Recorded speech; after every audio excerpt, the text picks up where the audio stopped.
スト翻訳始まるよ。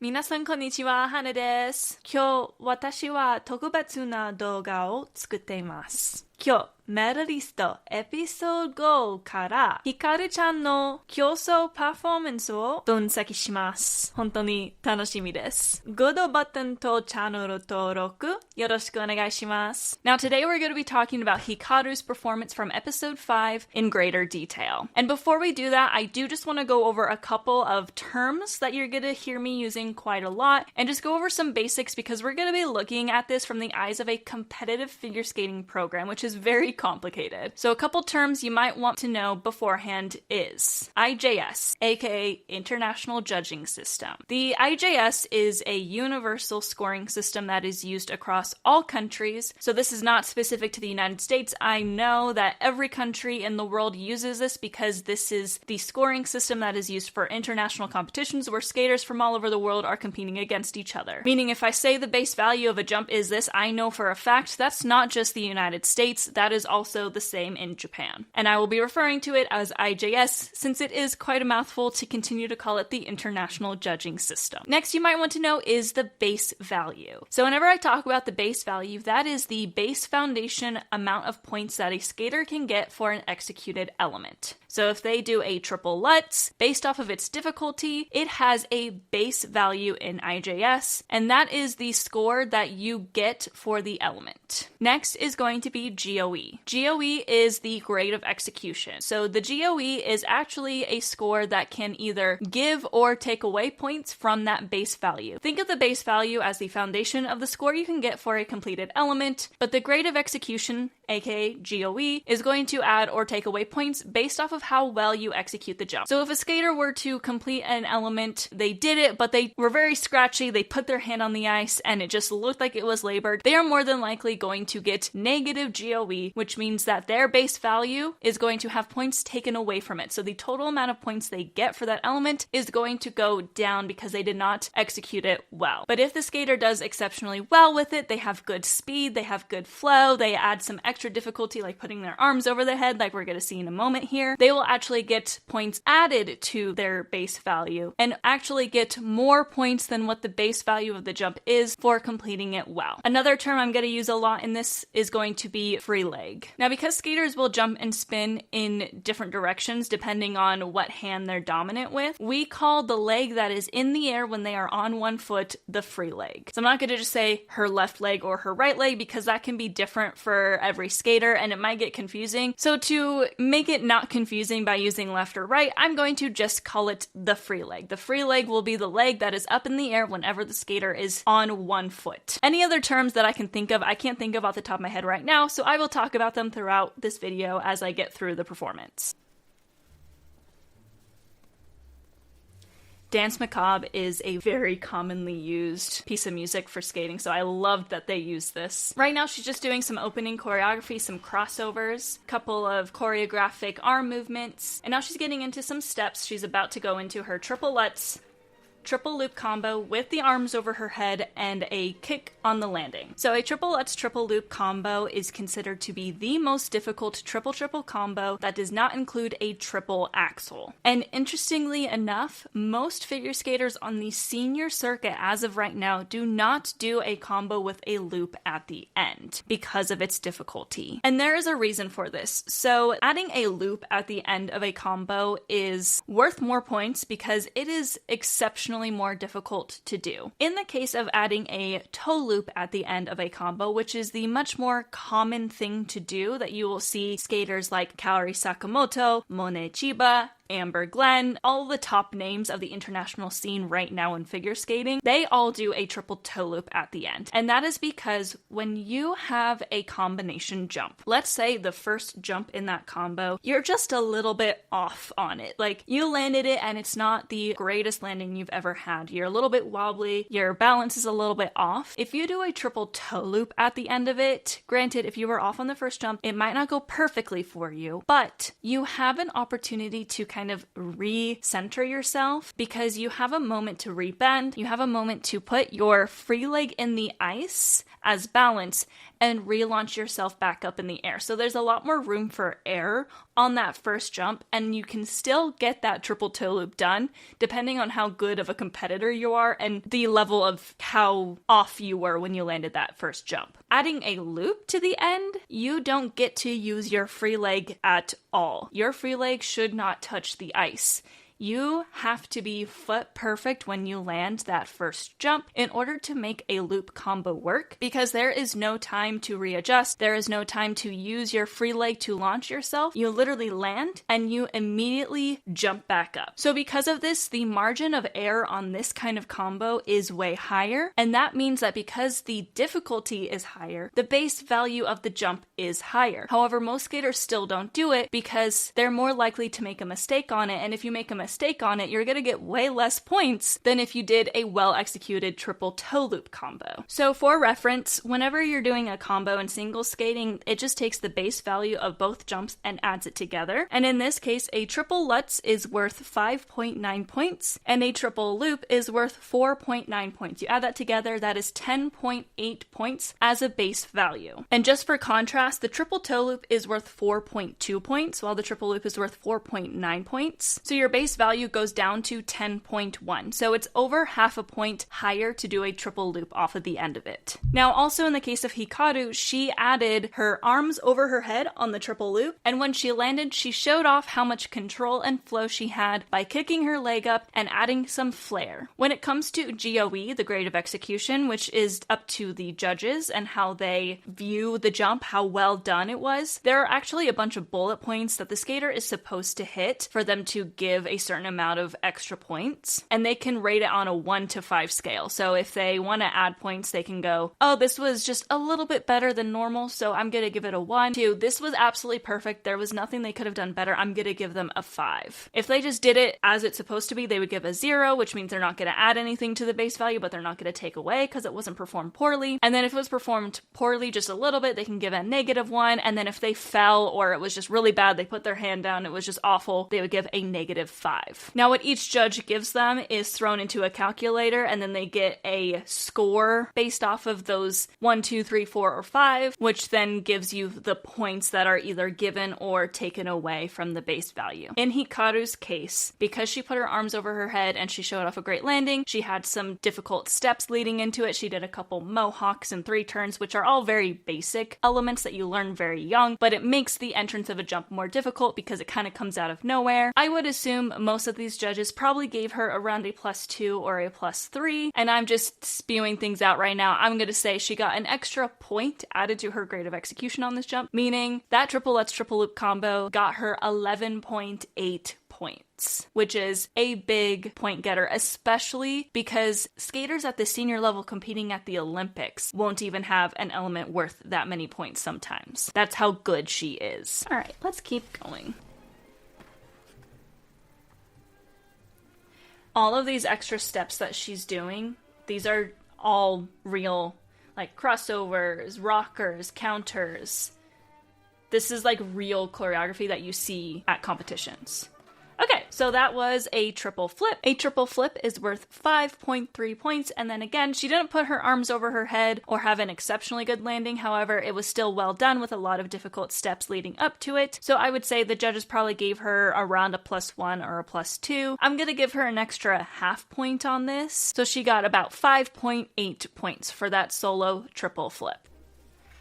Triple Salchow, again, very well done. No issues, no extra flair like she did with the triple Lutz triple loop combo, but a triple Salchow is worth 4.3 points. It's actually considered the second easiest triple jump at only 0.1 higher than a triple toe loop. Again, I would say she probably got about half a point of grade of execution. I'm just spewing things out. I could be wrong on the grade of execution. That's all very like subjective and based off of the judges that are watching her. So she probably earned about 4.8 points for that triple toe loop. And we have a flying sit spin into where I'm from that's called a cannonball to a broken leg with a lean to the side. It looks like she got I didn't count long enough, but I think she got 8 revolutions total on that. So spins are a little bit more complicated because just doing a spin does not mean you get the same base value as someone else that does a very similar spin to you. Spins start at a level 1 and go through a level 4. And what you're trying to do is you're trying to pack as many different positions and features into that spin to get a level 4. Now, in her case, she did a flying sit spin. Now, there is just a base value for a flying sit spin, so the fly isn't necessarily a feature, but she does get a higher base value automatically because she's doing a flying sit spin instead of a regular sit spin. So a sit spin, the base value of a base is a 1.1, and the base value of a sit spin with flying entry, a base, is a 1.7, so 0.6 higher. On top of that, she added the cannonball position, which was when she grabbed her leg and put her nose to her knee. So that is a feature to get you a level 1. Then she changed to a broken leg where her body was twisted. This was another feature that got her to a level 2. And then I believe she held that for 8 rotations. If you hold a position for 8 rotations or more, that is also a feature. So I would assume she got a level 3 for this spin, not a level 4, a level 3. And that is worth 2.6 points. So a bit lower, quite a bit lower than what the jumps are worth. However, again, she probably got grade of execution added to it. She was very centered. She kept the speed up the entire time. Probably around a half of a point again added to it, meaning she got about 3.1 points for that spin. And she's very engaging with the judges. She's making eye contact with them, and she's got a good face to show some performance.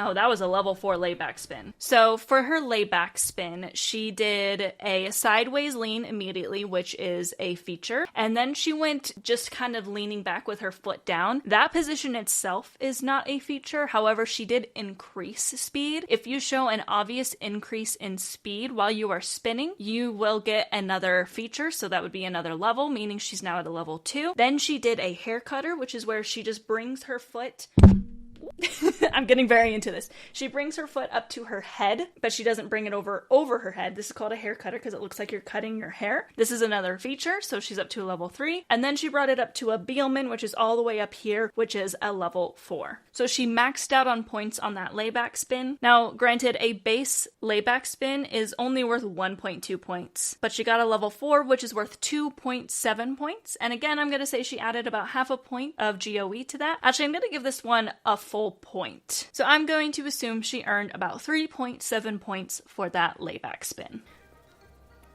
A good part, like she's about halfway through her program, so it's good to take a moment to have some like standing still. We got a double axel, triple toe loop, double loop combo. So a couple things about this element. First is that it is after the halfway mark of her program, meaning it is worth 10% more than it originally is. So a double axel is worth 3.3 points, a triple toe loop is worth 4.2 points, and a double loop is worth 1.7 points. So without the 10% bonus, that is worth 9.3 points, but we add the 10%, which is an additional 0.93, meaning she got 10.23 points for that element, just the base value. On top of that, she put her arms over her head once again and had great flow. So I'm going to once again assume she got about a 1 point of added grade of execution, bringing her total score on that one element to 11.23 points. We're racking up the points here. This is going to be her footwork sequence, it looks like. Now, the rules of what elements you can and can't do are going to be different based off of each country. So it looked like this is more of a choreographic step sequence and not a leveled step sequence. We got another triple lutz. Okay, so I'm going to assume that was a choreographic step sequence and not a leveled step sequence, which I think matches. We do have the level novice in the United States, and I believe you can only do a choreographic step sequence and it's not level. And this has just a base value of 3.0. There's really no way you can change that. There's no levels, like I said, so she got 3.0 for that. Again, she completed it very well. She got good ice coverage. She had good speed. She didn't look like she slowed down on any of the elements. I would give her about a half a point point of grade of execution, meaning she got 3.5 points for that. Then she did a triple Lutz, again, very well done. Triple Lutz, again, is worth 5.9 points. I'm going to give her a half a point on that, and that will bring her to 6.4 points for that. And we are getting into our final element of the program here. Back camel, side layover. Don't know what she's doing next. Okay.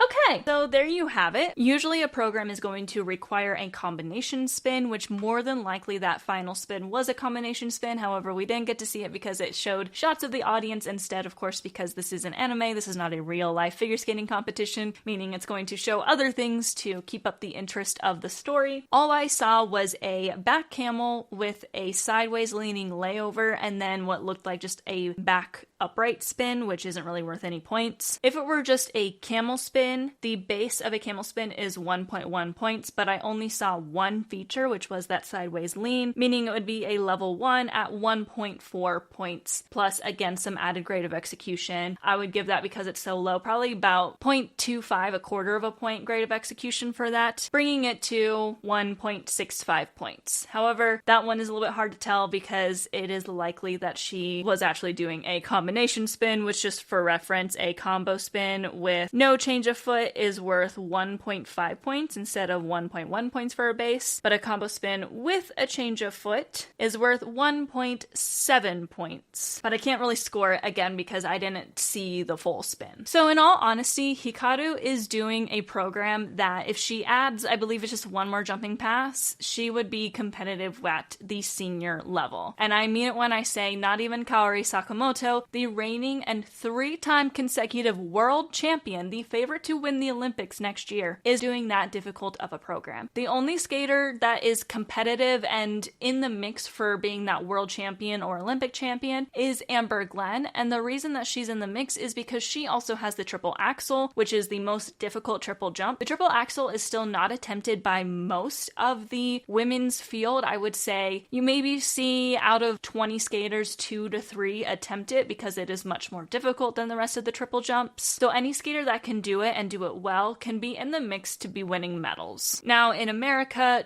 the triple axel is not allowed in a novice program. I would assume that's probably the case here, but I would not be surprised if Hikaru is at least working on a triple axel, if not landing it already, with how well done everything else is. Now before I end this video today, I want to talk about the second mark. So there are 2 factors into a competition program total score. That is going to be your technical element score, which was what I was just talking about. That's going to be all of the elements that she completes. So the jumps, the spins, the step sequences. That score is, while it has that room for change based off of your grade of execution, there's a lot less room for change with that because you're doing elements that have a base value, that everyone who attempts that jump starts at the same base value. But the second half of your score is called the program component score. Now there are 3 elements of the component score: skating skills, performance, and composition. So skating skills is how in control they are of their blade. It's very hard to explain skating skills. The best way I can suggest figuring out how good a skater's skating skills is when you're watching real life skating, look at their blade and see how much they lean side to side while they skate. If their boot looks like they are touching the ice while they skate forward on one foot, that means that they are probably very good at skating and their skating skills should be very high. Performance is a little bit easier to be able to discern from just watching someone. You're looking for a skater that is an actor. Their face should be matching the music. So if it's happy music, they should be smiling and making fun faces. They can have fun. If it's sassy music, they should be raising eyebrows and being sassy and making eye contact with the judges. If the music is more intense, kind of like what Hikaru is doing, is just looking, making that eye contact, doing dramatic reaches. And if your music is sad, almost making it look like you're crying the entire time. You have to kind of be an actor while you're out there. And also the execution of your program. So if you fall a lot, that will also affect this mark. And then finally, composition is kind of like the choreography and the way the entire program just works together to make one cohesive piece of art. So if it looks like you're just kind of skating from jump to jump and it looks very disjointed, you'll get a lower score for that. But for Hikaru, everything flowed really well. It never looked like she had a second half of the program really. So she would get high marks on all of that. Now Now, the calculations for program component scores is very similar to GOE. The judges are going to give you a score between 0 and 10. And then once the judges give those scores, it is thrown into a calculator and it gives you a total amount of points for your component score. Now, this one's a little bit harder to be able to tell because it's different for every level. If you are in the senior level, I believe women max out at 80 total points for program component scores. But for novice level competitors here in the States, it's like, I think it maxes out at like 40 points. So it's just factored differently. So I would assume her program component scores are around that as well, which gives her that. I believe her score, I'm not looking at it right now, is around 97. So it makes sense because her technical score would be in the 50s and her component score would be close to 40. Honestly, I think she's kind of sandbagging. I think that she's ready for juniors and seniors. I think that she is definitely way too competitive for this level and should absolutely, with that, not only does she have a triple S triple loop, she does it extremely well, and she does a very difficult variation of it with putting her arms over her head. I think she's sandbagging. I think she should be competing at a higher level and challenging herself, but that's just my own perception of it. You want to compete at the levels that you're obviously going to be competitive at, but I argue that she is already competitive at the senior level. それでは今日出てきた英単語を振り返ってみましょう。In detail. この単語は細かく詳しくという意味で物事を細かく説明するときに使います。全体の概要ではなく具体的な情報や細部に焦点を当てる場合に使われます。こちらがその英単語を使った例文です。She explained the plan in detail during the meeting. 彼女は会議でその計画を詳しく説明した。The report describes the issue in detail. その報告書は問題を詳細に説明している。今回は第5話のヒカルちゃんの圧倒的なプログラムでの演技がより詳細に語られていましたね。ヒカルちゃんの実力がいかにあの大会に見合っていないのかがよくわかりました。コーチ、大人げないよ。Term. この単語は特定の分野や文脈で使われる用語や言葉を指します。また、学校や契約の期間という意味もあります。こちらがその英単語を使った例文です。This medical term is difficult to understand. この医学用語は理解するのが難しい。The contract is valid for a 3-year term. その契約は3年間有効だ。今回の動画ではこの英単語は両語という意味で使われていましたね。いろいろな専門用語が飛び交ってフィギュアスケートって勉強することもたくさんあるんだなと思いました。Exceptionally. この単語は非常にまたは例外的にといった意味を持ち、通常よりも優れていたり、特別な状況を強調する際に使われます。こちらがその英単語を使った例文です。She is exceptionally talented in music. 彼女は音楽の才能が非常に優れている。Exceptionally, the store remained open past midnight. 例外的にその店は深夜過ぎまで営業していた。ヒカルの実力は圧倒的で、プログラムで披露したそれぞれの技の完成度も非常に高かったですよね。あれだけの実力があるとなると才能だけでなく、相当な努力を積んできたんだと思います。Flair. この単語は、生まれ持った才能やセンスを指します。特に、芸術や創造的な分野で自然な才能を持つ人に対して使われます。こちらがその英単語を使った例文です。He has a flair for design. 彼にはデザインの才能がある。She writes with great flair and originality. 彼女は素晴らしいセンスと独創性を持って文章を書く。ヒカルの才能はまさに本物で、動画の解説にもあったように腕を頭上に上げたりといった余裕まで見せていましたね。その上に美人だなんて、天話に物を与えずというのは嘘だというのがよくわかりますね。Bullet point. この単語は、リストやプレゼン資料などで使われる箇条書きの項目を指します。情報を整理して見やすくするために用いられます。こちらがその英単語を使った例文です。Summarize your main points using bullet points. 箇条書きを使って主要なポイントを要約してください。The report includes key findings in bullet points. その報告書には主要な発見が箇条書きで含まれている。審査員はそれぞれ箇条書きの項目が書かれた紙を持っていて、それを見ながら採点をしているという話がありましたね。審査員の人たちって、どういう経歴の人たちがやっているのかな？ちょっと気になりました。Subjective. この単語は、個人の意見や感情に基づいた主観的な見方を指します。反対の意味はオブジェクティブです。こちらがその英単語を使った例文です。Beauty is a subjective concept. 美しさは主観的な概念だ。His review was highly subjective. 彼のレビューは非常に主観的だった。審査員たちはある程度の基準や先ほどの項目が書かれた紙を参考にして採点をしてるらしいですが、彼らの主観で採点が決まる要素もあるらしかったですね。審査員もいろいろと大変なんだと思います。Engage. この単語は活動に関与するまたは相手を引き込むという意味で使われます。対話や仕事、関係構築の場面でよく使われます。こちらがその英単語を使った例文です。The speaker engaged the audience with an interesting story. そのスピーカーは興味深い話で観客を引き込んだ。She actively engages in community projects. 彼女は地域のプロジェクトに積極的に関わっている。ヒカルは演技中でも審査員とアイコンタクトをとって自分の演技に引き込むことをしていましたね。審査員とのアイコンタクトも評価のポイントになるなんて知りませんでした。奥が深いですね。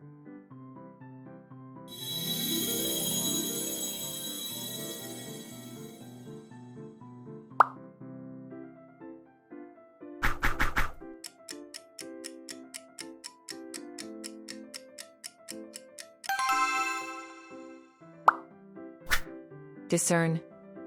この単語は細かい違いを見分けるや識別することを意味します。特に注意深く観察することで物事の本質を理解する際に使われます。こちらがその英単語を使った例文です。It's hard to discern the truth from the rumors. 噂と真実を見分けるのは難しい。She could barely discern his figure in the darkness. 彼女は暗闇の中で彼の姿をかろうじて見分けることはできた。今回は採点方法などについての細かい解説がありましたが、それぞれの是非を見分けるのはかなり難しそうでしたね。少なくともこれからフィギュアスケート見る際に、ある程度見るポイントは分かった気がします。